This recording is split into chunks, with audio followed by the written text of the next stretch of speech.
అగజానన పద్మార్కం గజాననమహర్నిశం అనేకదం తం భక్తానాం ఏకదంతముపాస్మహే. వాగీషాద్యాः సుమనసః సర్వార్థానాముపక్రమే యన్నత్వా కృతకృత్యాः స్యుః తం నమామి గజాననం. బుధం శ్రీనివాసం సుధర్మాత్వభాసం సుధాతుల్యవాక్ సంగతం పాండురంగం సుధీనాదమున్యాహ్వయం దేశికార్యం గురుశ్రీత్రయం నిత్యమేతన్నమామి. నమో బ్రహ్మాదిభ్యో బ్రహ్మ విద్యా సంప్రదాయకర్తృభ్యో వంశ ఋషిభ్యో మహద్భ్యో నమో గురుభ్యః. నారాయణం నమస్కృత్య నరం చైవ నరోత్తమం దేవీం సరస్వతీం వ్యాసం తతో జయముదీరయేత్. స్వస్త్యస్తు సదాం సన్మంగళాని సంతు భక్తశ్చ శ్రోతॄణాం నిత్యం ఏకైకశ్లోకశ్రవణపఠనమాత్రేణ కలికల్మషాపనోదయపటుతరే వేదకనకకథా ప్రస్తూయతే. వ్యాసాయ విష్ణురూపాయ వ్యాసరూపాయ విష్ణవే నమో వై బ్రహ్మనిధయే వాసిష్ఠాయ నమో నమః. ఈటీవీ లైఫ్ ఆధ్యాత్మిక ఛానల్ వీక్షిస్తున్నటువంటి ప్రేక్షకులకు వేదసారం కార్యక్రమం తరపున స్వాగతం తెలియజేస్తూ, వేదసారంలో గత ధారావాహికలో పూర్తిగా కూడా మనం సత్యము అనేటువంటి నిరూపణ, పరమాత్మ పంచభూతములలో ఉండేటువంటి సృష్టి స్థితి లయకారకుడైనటువంటి వాడు ఏ రకంగా మనల్ని అందరినీ ఉద్ధరిస్తున్నాడు, అభేద్యమైనటువంటి పంచాయతన మూర్తిగా, పంచభూతములుగా, పంచకర్మములుగా, పంచ జ్ఞానేంద్రియములుగా, పంచ కర్మేంద్రియములుగా, అదే విధముగా పంచ ప్రాణములుగా మనందరికీ కూడా పరమాత్మ మనయందే ఉండి మనము చేసేటువంటి ప్రతి పనిలో కూడా మనకు తోడై ఉంటున్నాడు. అలా సత్యము అనేటువంటి సత్య నిరూపణ పూర్తిగా ఏమిటి అని అంటే ప్రకృతి మాత్రమే అనేటువంటి విషయాన్ని గత ధారావాహికలో మనం తెలుసుకుందాం. ఇందులో దమము శమము అనేటువంటివి రెండు, అనగా దమశమయిత దక్షిణ అవాఘోత అని వేద ప్రమాణం. దమం అంటే ఏమిటి, శమం అంటే ఏమిటి?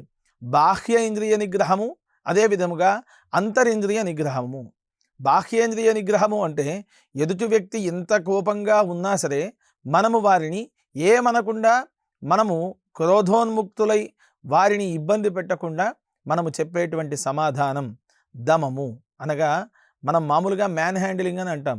ఎప్పుడైనా సరే ఎవరైనా ఎదురుగా ఉన్నారు అంటే కోపం వస్తే ఉన్నటువంటిది తీసి విసిరి కొడతాం.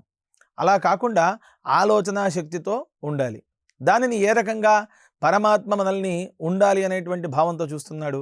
పరమాత్మ అంటే రూపము, ధ్యానము, అక్కడ ఉండేటువంటి ఒక శిల్పము, శిల్పానికి ఉండేటువంటి చేతులు, లేక ఒక భుజంగ శయనం మీద పడుకోవడము, లేక గంగ తలపై నుండి ప్రవహిస్తూ ఉండేటువంటి రూపము అనేటువంటిది పరమాత్మ అని కాదు. పరమాత్మ విశ్వంలో ఉండేటువంటి చరాచర సృష్టిలో స్థిరము, చరము, చలనము లేనటువంటి ప్రతి అణువణువున కూడా పరమాత్మ ఉన్నటువంటి వాడే. అణువు కన్న చిన్నవాడు, అన్నింటికన్నా మిన్నవాడు, కనకనముననున్నవాడు. ఎక్కడైనా సరే పరమాత్మ ప్రతి సృష్టిలో ఉండేటువంటి ప్రతి అక్షరంలో కూడా ఇమిడీకృతమై ఉంటాడు. అలాంటి పరమాత్మను మనం ధ్యానిస్తూ ఉన్నాము.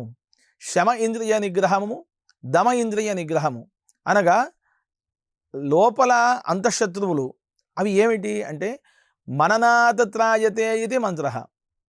మననము చేస్తూ చేస్తూ ఉండగా అది మంత్రం అవుతోంది, మంత్ర ప్రయోగం అవుతోంది. అందుకని ఇది మంత్రము అనేటువంటి శబ్దంతో మనం పిలుస్తూ ఉన్నాం. అదే విధముగా ఎదుటి వ్యక్తిని ఎప్పుడూ కూడా నీవు బాగుండాలి, నాతో పాటుగా నువ్వు చక్కగా ఉండాలి అనేటువంటి భావంతో మెదలాలి. ఎదుటి వ్యక్తి నాశనము కోరువాడు తనను తానుగా నాశనం చేసుకున్నవాడు అవుతాడు. అలా మననం ఏ అక్షరాన్నైతే నువ్వు పలుకుతూ ఉంటావో అదే మంత్రమై కూర్చుంటుంది. కావున మనం ఎప్పుడూ కూడా ఎదుటి వ్యక్తుల యొక్క సత్ఫలితాలను, సత్ప్రవర్తనను మాత్రమే కీర్తిస్తూ ఉండాలి. ఉదాహరణకు మనం భోజనం చేస్తూ ఉంటాం. వడ్డన చేసేటప్పుడైనా, భోజనం చేసేటప్పుడైనా నిశ్శబ్దముగా ఉండాలి, మాట్లాడకుండా మౌనేన భోక్తవ్యం. భోక్తృత్వం చేసేటువంటి వాడు, భోజనం చేసేటువంటి వాడు మౌనముగా భోజనం చేయాలి. ఎందుకని? నువ్వు ఏ ఆహార పదార్థాన్నైతే నువ్వు తీసుకొని ఉంటున్నావో అది క్రోధముగా లేక పాపముగా నీకు వడ్డన చేసేవాడైనా, నీవు భోజనం చేసే తత్వంలో ఉన్నప్పుడైనా ఏ రకమైనటువంటి భోజనం చేస్తావో అది అరిగేంత వరకు, జీర్ణమయ్యేంత వరకు కూడా నీవు ఆ లక్షణాలతోనే ఉంటావు. కాబట్టి దమశమయిత, దమాన్ని శమాన్ని ఎప్పుడూ నిగ్రహంతో ఉంచుకోవాలి. అది మనకు సత్య నిరూపణకు ప్రేరణ అవుతుంది. బాహ్యేంద్రియ నిగ్రహము, అదే విధముగా అంతరింద్రియ నిగ్రహాలు. లోపల ఉండేటువంటి చంచలమైనటువంటి మనస్సును ఏ రకంగా అదుపులో ఉంచుకోవాలి? చుట్టూ 10 మంది ఉంటున్నారు, వాళ్ళంతా నీ శత్రువులే, కానీ వాళ్ళని చూడకుండా నీవు ఉండలేవు. శత్రువులు అంటే ఏ రకంగా అవుతారు? నీవు చేసేటువంటి పనిని వాళ్ళు నిన్ను వద్దు అన్నప్పుడే వాళ్ళు నీకు శత్రువులు అవుతారు. లేకపోతే వాళ్ళు చేసే పనికి నీవు గనక చెయ్యి అని ప్రేరేపణ చేస్తే నువ్వు మంచివాడివి అవుతావు. ఈ తప్పురా నాయన, నీకంటే పెద్దవాళ్ళు, వాళ్ళని చూడు అనేటువంటి శబ్దాన్ని నువ్వు ఉచ్చారణ చేస్తే, ఆహా నేను మంచి మాట్లాడుతుంటే నీకు అది చెడుగా కనిపిస్తూ ఉందా, అందువల్ల నీవు ఈ రకంగా అంటావా అనేటువంటి భావాలు వ్యక్తపరిచేటువంటి వ్యక్తులు మన చుట్టూ ఉన్నంతకాలం మనకు శత్రువులు అనేటువంటి వాళ్ళు వస్తూనే ఉంటారు. మరి అలాంటి సమయంలో ఏం చేయాలి? విభూషితం మౌనం, మౌనమే అక్కడ భూషణం అని చెప్పబడుతుంది. మౌనముగా ఉండు, ఏదైనా అనుష్ఠానాన్ని చేసుకో, ఎవరినైనా తలుచుకో, దృష్టిని కేంద్రీకరించు, ఎవరిపైనా నీ దృష్టిని పెట్టకు. అలాంటి అప్పుడు నీకు ఉండేటువంటి దమశమములు 2 కూడా నీ ఆధీనంలో ఉంటాయి. దమ ఇది నియతం బ్రహ్మచారిణస్తస్మాద్దమే రమంతే, శమయిత్యరణ్యే మునయస్తస్మాచ్చమే రమంతే. బాహ్య ఇంద్రియములు ఏవైతే ఉన్నాయో నిషేధము ఉన్న దగ్గర వాటిని ప్రయత్నం చేయడం, ఎక్కడైతే నీ అవసరం ఉందో ఆ అవసరాన్ని మాత్రమే నీవు తీర్చుకోవాలి. అలా కాకుండా కొత్త ప్రయత్నాన్ని చేసి నీవు అందులో నేను మునిగి తేలుతాను అంటే నావ మునిగిపోతుంది తప్ప తేలదు. ఇది దమము యొక్క లక్షణం. శమ ఇత్యరణ్యే మునయస్తస్మాచ్చమే రంతే. మనిషికి 4 రకాల ఆశ్రమాలు ఉన్నాయి: బ్రహ్మచర్యం, గృహస్థం, వానప్రస్థాశ్రమం, ఆ తర్వాత సన్యాసం. నేను సన్యాసిని అని ప్రకటన చేసి కాషాయాంబర మండిత వేష, కాషాయాన్ని ధరించి చేతిలో దండం పట్టుకున్నాను నేను సన్యాసిని అని ప్రచారం చేస్తే అది సన్యాసి అవ్వడు. హరిషడ్వర్గములను పూర్తిగా అణచివేసి తనకు ఉండేటువంటి కామక్రోధ లోభ మోహ మదమాత్సర్యములు ఏవైతే ఉన్నాయో వాటిని విడిచిపెట్టినప్పుడు తాను సన్యాసిగా పరిగణింపబడతాడు. బ్రహ్మచర్యాశ్రమం, అక్కడ ఒక రకమైనటువంటి కామ్యము ఉండాలి. ఏమిటి ఆ కామ్యం? చదువు అనేటువంటి కామ్యం. ఎప్పుడు కూడా నిత్య విద్యార్థిగా చదువుతూ ఉండాలి. గృహస్థాశ్రమము, అక్కడ ధర్మము, అదే విధముగా కామ్యము, ఇవి 2 ఉండాలి. మోహము అంటే ఏదైనా ఒక పనిని చెయ్యాలి అనేటువంటి మోహం ఉండాలి. అంతేగాని మనకు సన్యాసాశ్రమంలో ఇలాంటివన్నీ ఉండకూడదు. వానప్రస్థాశ్రమము, వానప్రస్థాశ్రమానికి వెళ్ళిన తర్వాత ఉన్న వాటినన్నీ విడిచిపెట్టి సమాజానికి దూరముగా బ్రతికినప్పుడు దానిని వానప్రస్థాశ్రమము అని అంటారు. వనము ప్రస్థ, ఎక్కడైతే చుట్టూ చెట్లు, చెలకలు, బావులు ఇవన్నీ ఉంటాయో ఆ ప్రాంతములో తాను అనుష్ఠానం చేసుకోవడానికి, నిత్య దైనందిన జీవితాన్ని గడపడానికి ఏర్పాటు చేసుకునేటువంటిది వానప్రస్థాశ్రమం. బ్రహ్మచర్యాశ్రమంలో ఏం చేయాలి అనే ప్రశ్న మనం వేసుకుంటే, నిత్య కృత్యములో చేసేటువంటి అధ్యయనము, అధ్యాపనము, యజనము, యాజనము, దానము, ప్రతిగ్రహణము. పరమాత్మ కూడా 10 అవతారాలలో ఒక్కో అవతారంలో ఒక్కో విధానంగా చూపించాడు. వామనుడు పూర్తిగా బ్రహ్మచర్యాశ్రమం ఏ రకంగా ఉండాలి అని, వానప్రస్థాశ్రమంలో పరశురాముని తల్లిదండ్రులు ఏ రకంగా ఉన్నారు అని, సన్యాసాశ్రమానికి సంబంధించినటువంటి అంశం పూర్తిగా కూడా భగవద్గీతలో కృష్ణ పరమాత్మ అందించినటువంటి 18 అధ్యాయాల సారము అని ఈ రకంగా ఉంటుంది.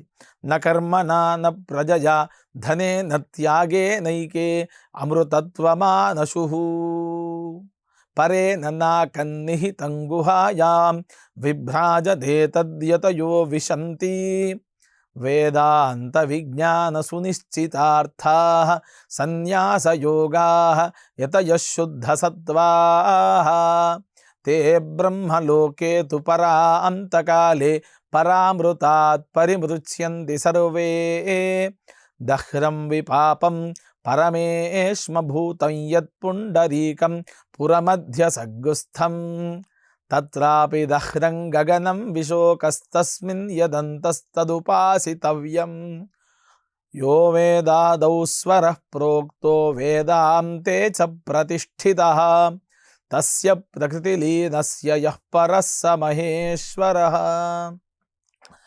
పరమాత్మ సృష్టిలో మనం ఏ రకంగానైతే మనం బతుకుతూ ఉన్నామో బ్రహ్మచర్యాశ్రమంలో అధ్యయనము, అధ్యాపనము, యజనము, యాజనము, దానము, ప్రతిగ్రహణాన్ని ఏ రకంగానైతే తీసుకుంటూ ఉన్నామో, గృహస్థాశ్రమానికి వచ్చేసరికి దాన ప్రతిగ్రహణాలు పూర్తిగా దగ్గర పెట్టుకొని యజ్ఞయాగాది క్రతువులు, ధర్మ మార్గము, గృహాన్ని ఉద్ధారణపరిచేటువంటి స్థితిలో మనిషి తన యొక్క శక్తికి మించి కష్టపడి వారందరినీ కూడా పోషించడము, వానప్రస్థంలో పూర్తిగా కూడా అందరికీ దూరంగా ఉండి తాను అనుష్ఠానాన్ని చేసి పరమావధియే నాకు దగ్గరగా అని చెప్పేసి తాను ఎల్లవేళలా తాను అనుష్ఠాన మంత్రాలను జపించడము, ఇవన్నీ కూడా వానప్రస్థాశ్రమం కిందకి వెళ్ళిపోతాయి. ఇవి 3 ఆశ్రమాలు. అదే విధముగా సన్యాసాశ్రమము, అది ఒక యోగం. సన్యాసం అనేటువంటిది ఒక యోగం. అందరినీ ఉద్ధరించడానికి వచ్చేటువంటి వాడు సన్యాసి. అందరినీ ఉద్ధరింపకుండా తనను తానుగా ఉద్ధరించుకునేటువంటి వాడు సన్యాసి. సన్యాసానికి సన్నాసానికి తేడా. ఎప్పుడు కూడా ఎవరిని చూసినా ఒకే రకమైనటువంటి భావంతో ఉండాలి. న కర్మణ న ప్రజయా. ఎవరైనా సరే ప్రజలందరూ ఉన్నారా, వారు ఎవరితో నాకు సంబంధం లేదు అని జీవించాలి. ధనేన, ధనము కూడా అవసరం లేదు. త్యాగేన ఏకే అమృతత్వమానశు. త్యాగము మాత్రమే అక్కడ అమృతత్వమైనటువంటిది. మృతత్వము అమృతత్వము అనేటువంటిది 2 విధాలు. అమృతత్వము అంటే చనిపోనటువంటిది, చెడిపోనటువంటిది. మృతత్వము అంటే పాడైపోయేటువంటిది. అందుకనే క్షీరగం సర్పిర్మధూదకం, క్షీరము, నెయ్యి, తేనె ఇవి ఎప్పుడు కూడా చెడిపోనటువంటివి అని మనకు వేదశ్రుతి ప్రమాణంగా తెలుస్తూ ఉంది.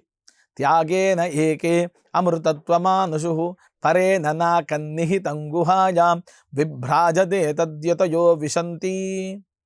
ఎంతటి గొప్ప సౌందర్యవంతమైనటువంటి విలాసములు ఉన్నా, వాహనములు ఉన్నా, ధనము ఉన్నా, బంగారములు ఉన్నా, వజ్రవైఢూర్య మణిగణ ఖచ్చిత రత్న సింహాసనములు ఉన్నా తృణప్రాయంగా విడిచి వెళ్ళేదే ఈ యొక్క సన్యాసము.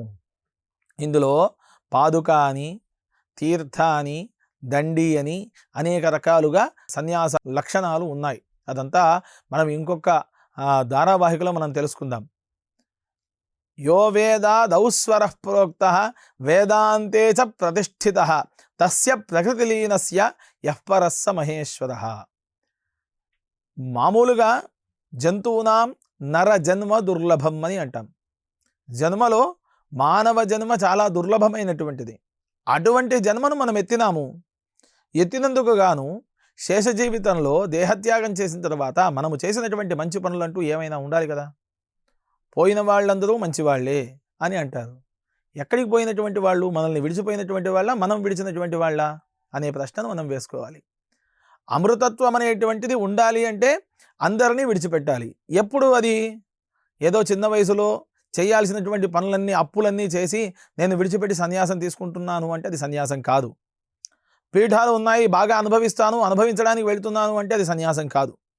ఇందులో రాజపీఠాలు, యోగపీఠాలు అని అనేక రకాలుగా ఉన్నాయి. కాషాయ దండమాత్రేన యది పూజ్యో న సంశయ. కాషాయము దండము ధరించినంత మాత్రాన అతను యతి అని పిలువబడుతున్నారు. ఏ యతిని కూడా మనము కించపరచకూడదు. అలా అని యతులు, ఈ సన్యాసులు వారి యొక్క పరిధిని దాటి ఈ యొక్క జనశ్రవంతిలోకి రావద్దు. వారు ఏ రకంగా ఉండాలో ఆ రకంగానే ఉండాలి. విరజాహోమాలు చేసుకొని వారికి సంబంధించినటువంటి తల్లిదండ్రులు పెట్టినటువంటి పేరును త్యజించి వారు కొత్తగా ఒక గురువు గారి దగ్గరికి వెళ్ళి ఉండేటువంటి యజ్ఞోపవీతాన్ని, వస్త్రాలను, శిఖను అన్నింటినీ త్యజించి అక్కడ వాళ్ళు సర్వసంగ పరిత్యాగం చేసి సన్యాసాన్ని స్వీకరిస్తూ ఉంటారు. అది సన్యాస యోగం. సన్యాస యోగా యతయశుద్ధ సత్వాః తే బ్రహ్మలోకే తు పరాంతకాలే పరామృతాత్ పరిమృచ్యంతి సర్వే దహ్రం విపాపం పరమేష్మభూతం యత్పుండరీకం పురమధ్య సగ్గస్థం. ఎప్పుడూ నారాయణ నామస్మరణ చేస్తూ ఉండాలి. ఇక్కడ శైవ సన్యాసుల, శాక్తేయ సన్యాసుల, లేక వైష్ణవ సన్యాసుల అని ఇవ్వబడలేదు. వేదం ఏ రకంగానైతే అందరికీ ఒకే రకంగా ఉంటుందో సన్యాస యోగం కూడా అదే రకంగా ఉంటుంది. అందరినీ త్యజించినటువంటి వాడు, తాను ప్రణవనాదాన్ని మాత్రమే అనుష్ఠానం చేయాల్సినటువంటి వాడు, గురు పరంపరాగతంగా వచ్చేటువంటి విగ్రహాలను పూజించేటువంటి వాడు, అలాంటి వాడు సన్యాసి అని పిలువబడుతూ ఉన్నాడు. ఇంతకుముందు అంటే పరిశుభ్రమైనటువంటి నీళ్లు ఉండేటివి కాబట్టి చల్లటి నీళ్ళు చేశారు. నేటి సమాజంలో మార్పుకు తగ్గట్టుగా వేడి నీళ్లు చేయడం వల్ల నీళ్ళల్లో ఉండేటువంటి క్రిములు చనిపోయి మనం కూడా ఆరోగ్యవంతులుగా ఉంటాం. కాబట్టి చల్లటి నీళ్ళే మనం చేయాల్సినటువంటి అవసరం ఏమీ లేదు. ఉష్ణోదకం చేయవచ్చు. ఉష్ణేన వాయువుదకేనే హ్యదితి కేశానువపతు. కేశములు ఎప్పుడైతే వపనం చేసుకుంటామో, అనగా కేశములు అనగా జుట్టు, మనం ఎప్పుడైతే శిఖ ఈ వీటిని వపనం చేసుకుని ఉంటామో ఆ రోజు ఖచ్చితంగా వేదమే వేడి నీళ్ళ స్నానం చేయమని చెప్పింది. ఎందుకు? మలినములన్నీ శరీరం మీద పేరుకొని పోతాయి కాబట్టి. ఉష్ణేన వాయువుదకేనే హ్యదితి కేశానువపతు ఆప ఉందంతు జీవసే దీర్ఘాయుత్వాయ వర్చసే. ఎప్పుడు తలస్నానం చేయాలి, ఎప్పుడు అభ్యంగన స్నానం చేయాలి, ఎప్పుడు నోట్లో నీళ్లు వేసుకొని పుకిలించాలి, ఇవన్నీ కూడా మనకు వేదం చాలా అద్భుతంగా చెప్పింది. ఔదుంబర కాష్ఠేన దతోధావతే. పళ్ళు తోముకునేటువంటి పుల్ల ఆమ్రపున్నాగబిల్వానాం అపామార్గ శిరీషజో భక్షయేత్ పదా తదుత్థాయ వాగ్యతో దంతధావనం. దంతధావనం చేసుకునేటువంటి విధానం కూడా వేదము చాలా అద్భుతంగా చెప్పబడ్డది. ఆమ్రము, పున్నాగము, బిల్వము, అపామార్గము, శిరీషము, భక్షయేత్ ప్రాతరుత్థాయ. ఆమ్రము అనగా మామిడి. ఈ పుల్లలన్నీ పెట్టి కనుక మనం పళ్ళు తోమినట్టయితే ఈ పళ్ళు జీవముగా ఉంటాయి, దానివల్ల ఏ ఇబ్బందులు రావు అని. అవే ఇప్పుడు మనకి ఏమవుతున్నాయి, ఆధునిక కాలంలో ఈ పేస్టులలో ఉప్పు ఉందా, నిమ్మకాయ ఉందా అనేటువంటి తత్వాలన్నీ కూడా వచ్చి పడ్డాయి మనకి. కాబట్టి మనకు వేదము చెప్పినటువంటి లక్షణములు మళ్ళీ మనకు పాశ్చాత్య యుగంలో కూడా మనం నేర్చుకుంటూ ఉన్నాం. అలా స్నానము, సంధ్యావందనము, అనుష్ఠానములు, నిత్యదేవతార్చనములు ఇవన్నీ కూడా సూర్యుడు రాకముందే చేయాల్సినటువంటి క్రతువులు. అది ఏ రకంగా సూర్యుడు రాకముందు చేయాలి? ఎందుకని అంటే యత్పుణ్యం నక్షత్రం. నువ్వు ఏ అనుష్ఠానమైతే నక్షత్రములు కలిగినప్పుడు చేస్తూ ఉంటావో అది పుణ్యప్రదమైనటువంటిది. తద్భట్కుర్వీతోపవ్యుషం యదా వై సూర్య ఉదేతి అథ నక్షత్రం నైతి యావది తత్ర సూర్యో గచ్చేత్ యత్ర జఘన్యం పశ్యేత్. నక్షత్ర మండలంలో నుండి సూర్యుడు జగత్తును చూడ్డానికి ప్రయాణం చేస్తూ ఉంటాడు. యత్ర జఘన్యం పశ్యేత్ తావతి కుర్వీత యత్కారీ స్యాద్ పుణ్యాః ఏవ కురుతే. ఎవరైతే అనుష్ఠానాది కర్మలు చేస్తూ ఉన్నారో వాళ్ళందరినీ చూడడానికి సూర్య పరమాత్మ ఆదిత్య మండలం నుండి మనం చూడడానికి వస్తాడు అని. భూమి తన చుట్టూ తానుగా తిరిగి సూర్యుడి చుట్టూ తిరగడానికి, పరిభ్రమణం చేయడానికి 365 రోజుల కాలం పడుతూ ఉంది. ఆ కాలాన్ని మనం సంవత్సరము అని అంటున్నాము. ఇది వేదమే చెబుతోంది. యత్ర జఘన్యం పశ్యేత్ తావతి కుర్వీత యత్కారీ స్యాద్ పుణ్యాః ఏవ కురుతే. అక్షాంశములు, రేఖాంశములు అని రెండు విధాలుగా నిలువు అడ్డము ఉంటాయి భూమికి. ఆ భూమికి నిలువు అడ్డముగా ఉండేటువంటి రేఖలలో మనం ఎన్ని డిగ్రీలలో ఉన్నామో, సూర్యోదయం ఏ సమయానికి అవుతోంది, సూర్యాస్తమయం ఏ సమయానికి అవుతోంది, సూర్యుడు మధ్యలో ఏ రకంగా ఉంటాడు, వర్షాపాతం ఎంత, చలి ఎంత అనేటువంటి తత్వం అంతా కూడా దృక్ పూర్వము అనేటువంటి సిద్ధాంతముల ద్వారా మనకు తెలుస్తుంది. ఆయనాంశ సిద్ధాంతం, నిరయన గణకానంద సిద్ధాంతం ఇవన్నీ కూడా మనకు వేదము నుండి వచ్చినటువంటి తత్వాలు. పరమాత్మ రెండు కళ్ళు ఈ జగత్తును చూడడానికి ఉపయోగపడితే కనిపించినటువంటి మూడవ కన్ను జ్యోతిష్యము అని. జ్యోతిష్యము అంటే జాతకములు అని కావు, పూర్తిగా ఈ కాలము యొక్క గణనము. వర్షం పడుతోంది, వర్షాపాతం ఎంత ఉంటుంది అని మనకు పంచాంగం అనేటువంటి తత్వం చెబుతూ ఉంది. అలా లేనప్పుడు మనకు పాతకాలంలో ఎక్కడ కూడా మైక్రోస్కోపులు, టెలిస్కోపులు అనేటువంటివి ఉండేవి కావు. పూర్తిగా ఒక చెట్టు కింద కూర్చున్నటువంటి సిద్ధాంతులు గణన చేస్తే వచ్చినటువంటి వాతావరణమే సత్యమైనటువంటిది. దానిని మనం ఇప్పుడు కరెక్ట్గా చూస్తే మనకంతా కూడా ప్రశాంతంగా వాతావరణం అనేటువంటిది పంచాంగంలో పేర్కొన్న విధంగానే కనబడుతూ ఉంది. శ్రీ కళ్యాణ గుణావహం రిపుహరం దుస్వప్న దోషాపహం గంగా స్నాన విశేష పుణ్యఫలదం గోదానతుల్యం నృణాం ఆయుర్వృద్ధితముత్తమం శుభకరం సంతాన సంపత్ప్రదం నానా కర్మ సుసాధనం సముచితం పంచాంగమాకర్ణ్యతాం. పంచాంగములో తిథి, వారము, నక్షత్రము, యోగము, కరణములు అనేటువంటివి 5 రకాలుగా ఉన్నాయి. తిథివార నక్షత్ర యోగ కరణములు నిత్యము మనము గనక చూసి పఠన చేస్తే ఈ కాలములో మనం ఏ పనిని చేసినా కానీ సుభిక్షంగా ఉంటుంది. కళ్యాణ గుణావహం, అంత సమస్తమైనటువంటి లోకమంతా కూడా శుభము చేకూరుతుంది. రిపుహరం, శత్రువులను హరించి వేస్తుంది. దుస్వప్న దోషాపహం, స్వప్నములు కలలు కంటాము, ఆ కలల్లో వచ్చేటువంటి దోషములన్నీ కూడా వెళ్ళిపోతాయంట.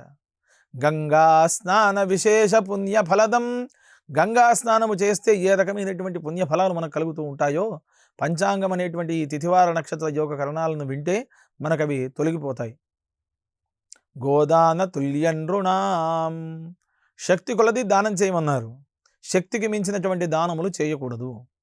అలాంటివి ఈ పంచాంగం అనేటువంటి 5 లక్షణాలను మనం చదివితే చాలు, మనం పూర్తిగా కూడా గోదానము చేసినటువంటి ఫలం మనకు కలుగుతుంది అని. ఆయుర్వృద్ధి తముత్తమం, ఆయుష్ ఎప్పుడు కూడా వృద్ధి చెందుతూ ఉంటుంది. శుభకరం సంతాన సంపత్ప్రదం, మనల్ని ఆశ్రయించినటువంటి వాళ్ళందరూ కూడా మన సంతానం అవుతారు, వాళ్ళందరూ కూడా శుభంగా ఉంటారు. నానా కర్మ సుసాధనం సముచితం పంచాంగమాకర్ణ్యతాం, ఎల్లవేళలా ఈ యొక్క లోకంలో ఉండేటువంటి పంచభూతములకు సాక్షిభూతమైనటువంటి పంచాంగాన్ని స్మరణ చేస్తూ మనము పఠిస్తూ స్మరిస్తూ ఎప్పుడైతే మనం ఉంటామో మనకి ఈ షట్కర్మ విహితమైనటువంటి జ్ఞాన యోగ మార్గం అంతా కూడా మనకు నిత్య జీవితంలో ఏర్పడుతుంది, తోడ్పాటవుతుంది. ఇది పరమాత్మలో ఉండేటువంటి దమశమయిత దక్షిణ వాగ్ఘోత. తర్వాత ధారావాహికలో దానములు, వాటి యొక్క తత్వములు, వేదములు ఏ రకంగా చెప్పాయి అనేటువంటి విషయాన్ని మనం ఇంకా కొన్ని ధారావాహికల్లో వేదసారంలో తెలుసుకుంటూ తెలియపరుచుకుంటూ ఉందాం. స్వస్తి ప్రజాభ్య పరిపాలయంతాం న్యాయేన మార్గేణ మహిం మహిషాః గోబ్రాహ్మణేభ్య శుభమస్తు నిత్యం. లోకాః సమస్తాః సుఖినో భవంతు. స్వస్తి.